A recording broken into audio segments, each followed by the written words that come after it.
तो ये कहानी है इब्रानियों की, जो कि इजिप्ट में 400 सालों से गुलाम थे और यहाँ पर रहकर ये लोग मिस्र के लोगों के लिए काम किया करते थे। ये उनके लिए बड़ी बड़ी मूर्तियाँ और महल बनाया करते थे ताकि उनके शहर को ज्यादा खूबसूरत बनाया जा सके। लेकिन यहाँ पर इतना काम करने के बाद भी इन इब्रानी गुलामों के साथ बहुत ही बुरा सलूक किया जाता था। खैर, फिल्म की शुरुआत होती है तो हमें एक मीटिंग को दिखाया जाता है, क्योंकि सरहद के पार से इनके दुश्मन इन पर हमला करने के लिए तैयार बैठे थे। यहाँ का राजा कहता है कि मैं ये बिल्कुल नहीं चाहता कि हमारे दुश्मन हम पर हमला कर दें, इसलिए हमें ही वहां पर जाना होगा और उनका मुकाबला करना होगा। यहाँ पर एक ओरिकल लड़की जो कि भविष्य को बताया करती थी, वो कहती है कि इस लड़ाई में हमारे कमांडर की जान को खतरा होगा और जो भी उनकी जान को बचाएगा वो इस महल का अगला राजा होगा। अब यहाँ पर राजा के दो खास आदमी भी होते हैं, जिनमें से कि एक तो उसका बेटा होता है और दूसरे का नाम होता है मूसा, जो कि राजा की बहन का बेटा यानी कि उसका भांजा था। अब इसके बाद ये सभी लोग जंग में चले जाते हैं और एक टाइम ऐसा आता है जब राजा के बेटे की जान को खतरा था, जहाँ पर कि मूसा राजा के बेटे की जान बचा लेता है। खैर, अब जब ये लोग वापस महल में आते हैं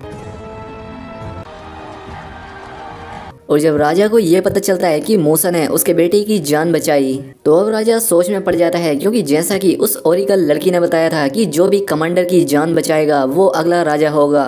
अब इस बारे में बात करने के लिए राजा मूसा को अपने पास बुलाता है और कहता है कि मुझे पता है कि तुम आने वाले कल की बातों पर यकीन नहीं करते और मेरा तो आने वाला कल यही बताता है कि तुम मेरे बाद अगले राजा होगे, लेकिन मैं तुम्हें अपना वारिस कैसे चुन सकता हूँ। राजा की बात सुनकर मूसा कहता है कि आप ठीक कह रहे हैं, मैं आपके बदले राजा नहीं बन सकता हूँ।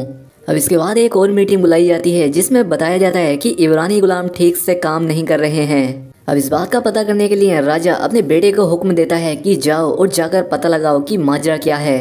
अब जैसा कि पहले भविष्यवाणी हुई थी कि अगला राजा मूसा होगा, और इसी बात को लेकर राजा के बेटे के मन में मूसा को लेकर शक पैदा होने लगता है।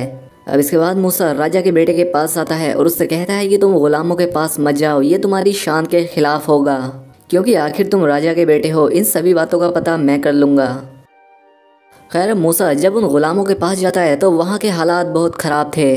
उन गुलामों को इस काम के बदले इनाम देने की बजाय उन्हें मारा पीटा जा रहा था। और अब इसीलिए जब मूसा वहाँ के वजीर से बात करता है तो वजीर बताता है कि इन गुलामों के साथ ऐसा इसलिए किया जा रहा है क्योंकि ये गुलाम हमारे ही खिलाफ बगावत पर उतर आए हैं। मूसा कहता है कि चलो ठीक है, एक बार मैं भी इन गुलामों से बात करना चाहता हूँ। अब इसके बाद मूसा इब्रानी गुलामों के सभी बुजुर्गों को एक जगह पर इकट्ठा करता है, उनसे बात करता है। उन गुलामों में से एक बूढ़ा आदमी बोलता है कि हम सब वापस अपने देश कनान जाना चाहते हैं। मूसा कहता है कि तुम जानते भी हो कि वो इलाका कितना खतरनाक है, वहाँ पर कितने खतरनाक कबीले के लोग रहते हैं, और अगर तुम वहाँ पर चले गए तो वहाँ से जिंदा वापस बचकर नहीं आ पाओगे। मूसा उस बूढ़े आदमी से पूछता है कि बताओ तुम्हारा नाम क्या है। बूढ़ा आदमी कहता है कि पहले तुम मुझे बताओ कि तुम कौन हो। मूसा कहता है कि मेरा नाम मूसा है, मैं महल से आया हूँ और मैं राजा की बहन का बेटा हूँ। ये बात सुनकर अचानक से इन लोगों को पता नहीं क्या होता है, ये लोग बहुत ज़्यादा खुश हो जाते हैं। अब इसके बाद वही बूढ़ा आदमी एक आदमी के जरिए मूसा को अपनी बस्ती में बुलाता है। जब मूसा उसके पास जाता है तो वो बूढ़ा आदमी उससे अपनी पूरी कहानी सुनाता है।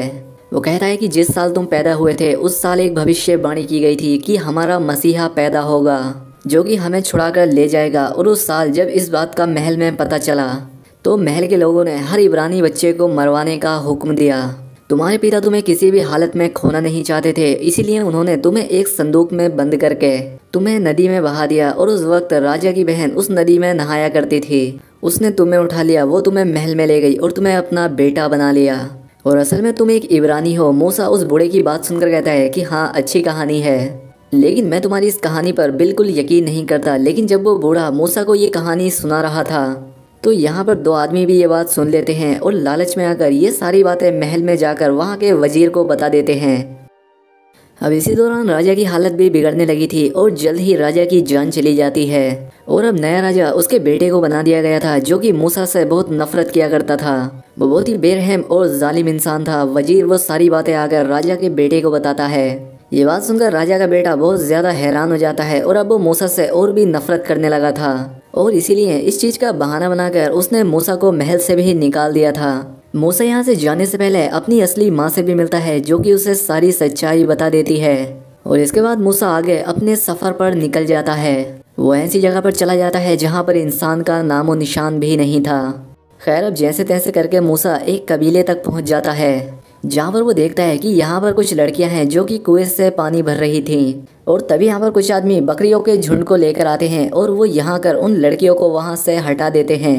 वो अपनी बकरियों को पानी पिलाने लगते हैं। खैर अब मूसा जब वहाँ जाकर पानी पीने लगता है तो वो उसे भी रोकते हैं, लेकिन मूसा के पास एक बहुत ही बड़ी तलवार होती है जिसे देखकर वो डर जाते हैं और वहाँ से भाग जाते हैं। यहाँ पर जब वो लड़कियाँ देखती हैं कि मूसा ने उनकी मदद की है तो वो मूसा को अपने गाँव पर खाने पर बुलाती हैं और अब इस तरह से मूसा इसी गांव में रहने लगता है। उसे यहाँ पर एक लड़की से प्यार भी हो जाता है। बहुत ही जल्द उनकी शादी करा दी जाती है और बाद में मूसा के घर एक बेटा भी पैदा होता है। मूसा को यहाँ पर रहते हुए 9 साल बीत गए थे। अब वो यहाँ पर भेड़ बकरियां चराता था। अब एक दिन यहाँ पर बहुत ही तेज तूफान आ जाता है और तूफान की वजह से उसकी बकरियां एक पहाड़ पर चढ़ जाती हैं, जिसे कि यहाँ के लोग खुदा का पहाड़ मानते थे।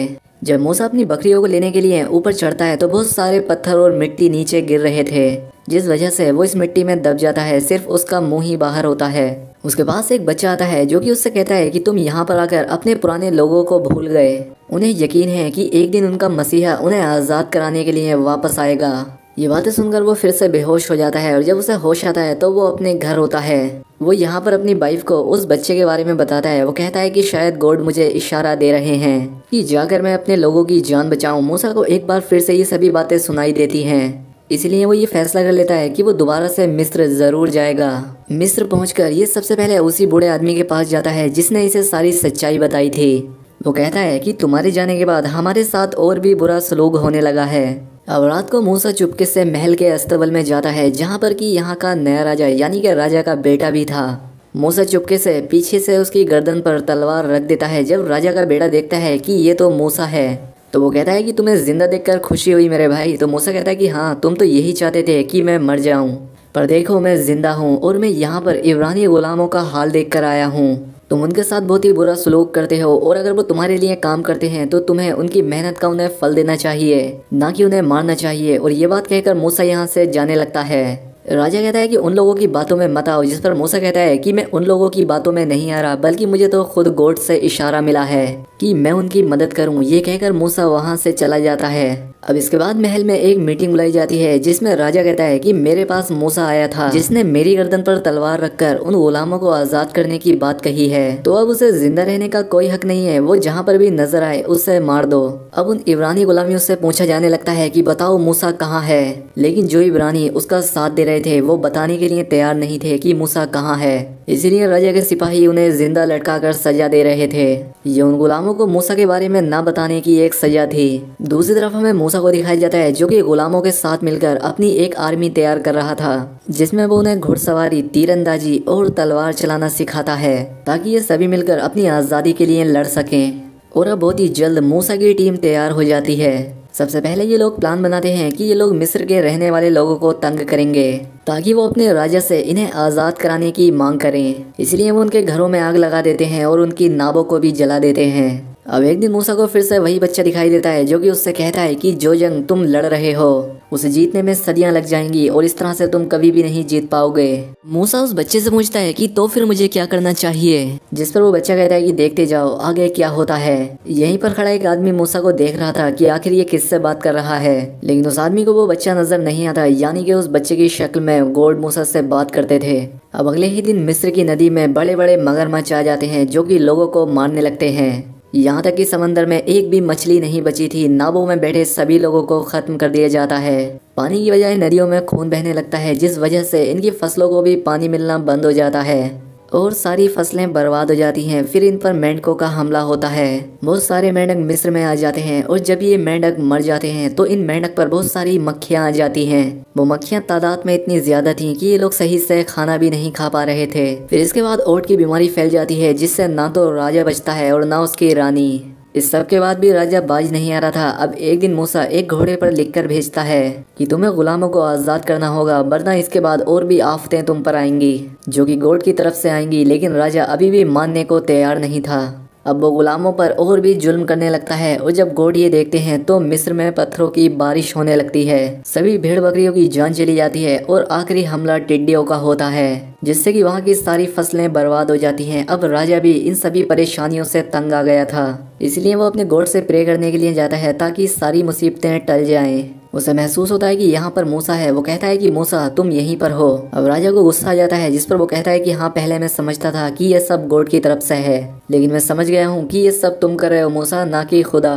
तो मैं इसीलिए एक भी गुलाम को आज़ाद नहीं करूंगा और देखता हूँ कि हम दोनों में से कौन जीतता है, मैं या तुम्हारा गॉड। इसके बाद मूसा उसी पहाड़ पर आता है जहाँ पर उसे बच्चे की शक्ल में गॉड मिलते थे।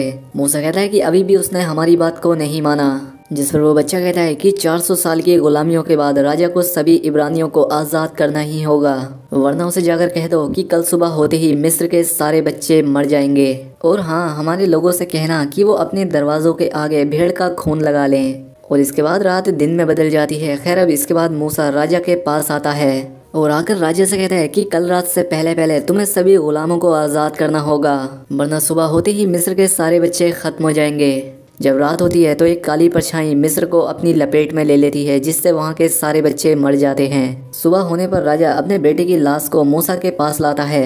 कहता है कि तुम्हारे कैसे भगवान हैं जिन्होंने हमारे बच्चों को ही मार दिया, जाओ सभी यहाँ से निकल जाओ। उसने हार मानकर सभी गुलामों को आज़ाद कर दिया था।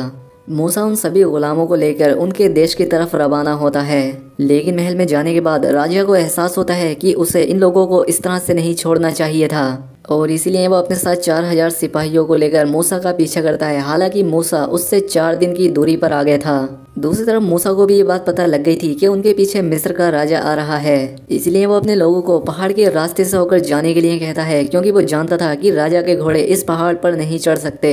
और होता भी ऐसे ही है, जब राजा के घोड़े उस रास्ते से होकर आगे बढ़ रहे होते हैं तो पैर फिसलने की वजह से वो खाई में गिरने लगते हैं। राजा के काफी सैनिक रास्ते में ही खत्म हो जाते हैं, लेकिन आखिरकार राजा मूसा तक पहुंच जाता है। अब मूसा के आगे समंदर था। वो फैसला करता है कि ये लोग समंदर को भी पार करेंगे, जिसका इशारा इसे गॉड की तरफ से मिला था। जब वो अपने लोगों को लेकर समंदर को पार करता है तो समंदर का पानी अपने आप ही कम हो जाता है और बीच में एक रास्ता बन जाता है, जिससे कि सभी लोग उस समंदर को पार कर लेते हैं। लेकिन जब राजा के लोग उस रास्ते पर आते हैं तो समंदर में पानी फिर से बढ़ जाता है। वो समझ जाते हैं कि अब उनकी जान को खतरा है, इसीलिए वो वापस भागने लगते हैं। लेकिन समंदर का वो पानी उन्हें जल्द ही अपने अंदर समा लेता है। सबके सब मारे जाते हैं सिवाय राजा के। अब राजा बिल्कुल अकेला हो गया था, वो कुछ भी नहीं कर सकता था और मूसा अपने लोगों को लेकर आगे बढ़ जाता है। वो सबसे पहले अपने घर जाता है जहाँ पर उसकी वाइफ और उसका बेटा थे। अब उसे पूरी तरह से गॉड पर विश्वास हो गया था। वो यहाँ से उन सभी गुलामों को लेकर कन्नान यानी कि उनकी मुल्क की तरफ रवाना हो जाता है, जहाँ पर कि वो अपनी आज़ादी की ज़िंदगी बिता सकते थे। कहानी के आखिर में हमें दिखाया जाता है कि इस सफ़र में मूसा के साथ वो बच्चा भी था जो कि गॉड बनकर उसके सामने आता था। और इसी के साथ ये बेहतरीन फिल्म यहाँ पर ख़त्म हो जाती है। तो दोस्तों, उम्मीद करता हूँ कि आपको ये वीडियो पसंद आई होगी। अगर वीडियो अच्छी लगी हो तो वीडियो को लाइक और चैनल को सब्सक्राइब ज़रूर करें। मिलते हैं हमारी अगली वीडियो में।